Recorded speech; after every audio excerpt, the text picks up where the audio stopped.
આપણને આઝાદીના 75 વર્ષ થઈ ગયા। 75 વર્ષની આપણે ઉજવણી તો કરી, પણ શું ખરેખર આપણું ગુજરાત આઝાદ થયું છે? ખરેખર આપણે બધા લોકોને એક સરખા માનીએ છીએ? આવા અનેક દાખલા આપણી સામે આવ્યા છે કે હંમેશા જે લોકો છે પોતાને ઊંચા ગણતા હોય છે તે ક્યારેય એવું સમજતા જ નથી કે આપણે બધા એક સરખા છીએ। હંમેશા જ્ઞાતિ જાતિના જે વાડા છે તેમાં આપણે એકાબીજા લોકોને બાંધી દઈએ છીએ, અને જ્યારે કોઈ પણ પ્રસંગની વાત આવે છે ત્યારે એવું લાગે છે કે બસ મોટા માણસો જ આ બધું કરી શકે છે, નાના માણસો કરવા જાય છે તો એમને હંમેશા તુચ્છ કહેવામાં આવે છે। આપણે હંમેશા આપણા ગુજરાતમાં આવું જોયું છે, અને વાત આજે કરવી છે આદિવાસી વિસ્તારની। નમસ્કાર, નિર્ભય ન્યૂઝ સાથે હું છું રિદ્ધિ। ભરૂચ જિલ્લાની આ વાત કરવી છે કે ભરૂચ જિલ્લાના જે ઝઘડિયા છે એમનું ખર્ચી ગામ છે, ત્યાંથી એક વસાવાનો એક દીકરો છે, એટલે કે આદિવાસી સમાજનો યુવાન છે, તે ભરૂચના નિકોરા ખાતે હેલિકોપ્ટરમાં જાન લઈને લગ્ન કરવા માટે જાય છે।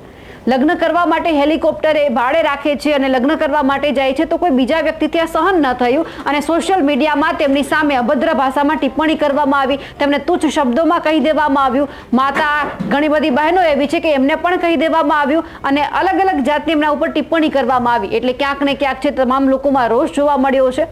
જ્યારે આ બધું જોઈએ છીએ ત્યારે આપણને એવું લાગે છે કે હજુ પણ આપણા ગુજરાતમાં આભડછેડ જેવો શબ્દ છે। આદિવાસી વિસ્તારની વાત આવે છે તો હંમેશા લોકો એવું કહે છે કે એનાથી તો કંઈ જ થવાનું જ નથી, એમની પાસે કંઈ છે જ નહીં, આપણી પાસે જ બધું છે। જે લોકો પાસે પૈસા છે, જે દેખાડા કરી શકે છે, એમને એવું જ લાગે છે કે સમાજમાં આપણે એક જ રહીએ છીએ, બીજા કોઈ લોકો સમાજમાં રહેતા જ નથી। જ્યારે આ ઘટના સામે આવી કે હેલિકોપ્ટરમાં જાન ગઈ પછી એ વ્યક્તિને તુચ્છ શબ્દોમાં અભદ્ર ભાષામાં ટિપ્પણી કરવામાં આવી, એટલે આખરે હવે ત્યાંના જે આદિવાસી નેતાઓ છે, મહેશ વસાવા હોય, છોટુ વસાવા હોય કે પછી દિલીપ વસાવા હોય, એ બધા જ છે તે કલેક્ટર ઓફિસે ગયા, એસપીને આવેદનપત્ર આપ્યું કે જે લાલભાઈ કરીને છે એમણે જે ટિપ્પણી કરી હતી એમની સામે કાર્યવાહી થવી જોઈએ। હવે જે વ્યક્તિ એટલે કે જેમની બહેનના ઘરે જાન આવી હતી, જેમના ઘરે જાન આવી હતી, એ ઘરની દીકરી શું કહી રહી છે એ સાંભળીએ, અને એમની સાથે મહેશ વસાવા છે તે શું કહી રહ્યા છે, તેમની શું માંગ છે તે સાંભળીએ। મારું નામ યશવી પ્રતિક વસાવા ઉર્ફ રીટા, અને આ મારા ફાધર છે રામજીભાઈ ત્રિકોણભાઈ વસાવા।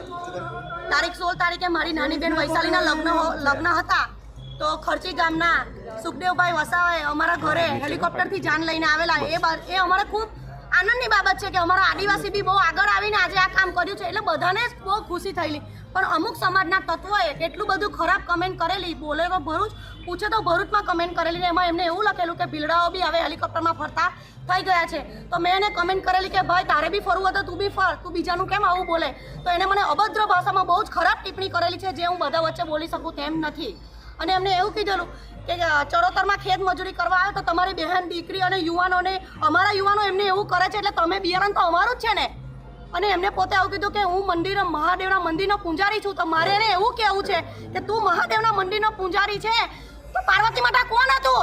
પાર્વતી માતા આદિવાસી ભીલ હતા, બરાબર? અને હરસંઘવીનો જેવી રીતે તમે વરઘોડો કાઢેલો એવી રીતે વરઘોડો કાઢવો જ પડે। અને જ્યાં સુધી અહીંયા આવીને એને પોલીસ તંત્રને મારી નમ્ર વિનંતી છે કે અહીંયા આવીને એને ઘસેટીને ના લાવે અને મારે ને મારા સમાજ વચ્ચે માફી ના માંગે ત્યાં સુધી એને માફી મળશે નહીં। તો ભારત દેશના વડાપ્રધાન અને ભારત દેશના મહામહિમ રાષ્ટ્રપતિ તે એક આદિવાસી પદ ધરાવશે, અને વડાપ્રધાન આપણા ગુજરાતના છે અને ગૃહમંત્રી પણ આપણા ગુજરાતના છે કેન્દ્રની અંદર। એમને અમે જણાવવા માંગીએ છીએ કે આદિવાસી સમાજ એ આદિ અનાદિકાળથી વસનારો આ પૃથ્વી પર, અને આદિવાસી સમાજ આ ભારતની અંદર વસનારો એ મૂળ માલિક છે, છતાં એને આજકાલના લોકો જેવી અભદ્ર ટિપ્પણી જે કરી છે, જે નડિયાદના છે લાલભાઈ, એમને અને એની આગળ પણ અહીં અંકલેશ્વરમાં એક પિન્ટુ કરીને બોલી ગયો છે, એક કચ્છનો પણ બોલી ગયો છે, એને કંઈ પોલીસ કાર્યવાહી નથી કરતી। બાકી તો પોલીસ તંત્રને મારે કહેવા માગું છું કે તમે રાતોરાત આરોપીઓને પકડી લાવો છો બીજા કેસોની અંદર, જ્યારે આદિવાસી સમાજ પર જો આવી રીતે તમે બોલતા હોય ને એની પર કાર્યવાહી નહીં કરો તો એ ચલવી લેવામાં નહીં આવે। નહીં તો અમારો સમાજ આ ખુન્નસી સમાજ છે, શાંત સમાજ છે, પણ જ્યારે એ બહાર નીકળશે ને એ દિવસે તીરકામઠા ધારિયા બાલા લઈને નીકળશે એ દિવસે આખો વિસ્તાર સોમસામ થઈ જશે।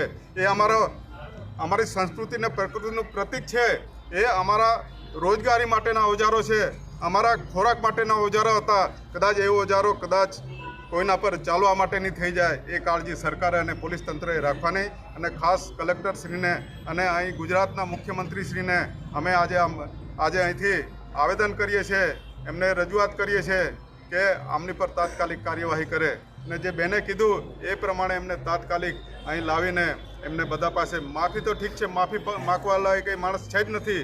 એણે વિડીયો પર માફી માંગે કે દુનિયામાં માફી માંગે, એ માફી કદી આપી શકાય એવું નથી. એટલે એને હાચવવાનું કામ તમે કરજો. જો નહીં લાવ્યા તો પછી અમે અમારું કામ અમે. તમામ આદિવાસી નેતાઓ છે તીર કામઠા સાથે કલેક્ટરની ઓફિસે પહોંચ્યા હતા, પણ આ બધું જ્યારે આપણે જોઈએ છીએ ત્યારે હજુ પણ આપણને એવું લાગે છે કે આપણે કયા ગુજરાતમાં રહીએ છીએ. કેમ આટલી બધી આપણે બધા જ લોકોને જ્ઞાતિ જાતિના ભેદભાવના વાડામાં બાંધી દીધા છે? બધા જ લોકોને આપણે ક્યારે એક સરખા માનીશું? ક્યારે આપણે બધા જ લોકોને એવું કહીશું કે આપણે બધા ભાઈ ભાઈ છીએ, કોઈ ઊંચ નહીં, કોઈ નીચ નહીં? આ બધા જ લોકો જે સમાજની અંદર જે જ્ઞાતિ જાતિના વાડા બનાવ્યા છે, આપણે જ બનાવ્યા છે. આપણે જ આમાંથી બહાર આવવાની જરૂર છે. કોઈ હેલિકોપ્ટરમાં જાન લઈને જાય છે તો એ ખાલી પૈસાવાળા માણસો છે એમનો જ હક નથી, બધા જ લોકોનો છે. હજુ પણ આપણે ઘણી બધી જગ્યા પર એવું જોઈએ છીએ કે ફુલેકું કાઢવામાં આવે છે તો જે વરરાજો હોય છે એમને ઘોડા ઉપર બેસવા દેવામાં નથી આવતો. ક્યાં સુધી આપણે આપણી માનસિકતા નહીં બદલીએ? આપણી માનસિકતા આપણે જાતે જ છતી કરીએ છીએ કે આપણી માનસિકતા આવી છે, આપણે રૂઢિચુસ્તતા પ્રમાણે હજુ પણ જીવીએ છીએ. આપણે હજુ પણ આમાંથી બહાર આવવાની જરૂર છે.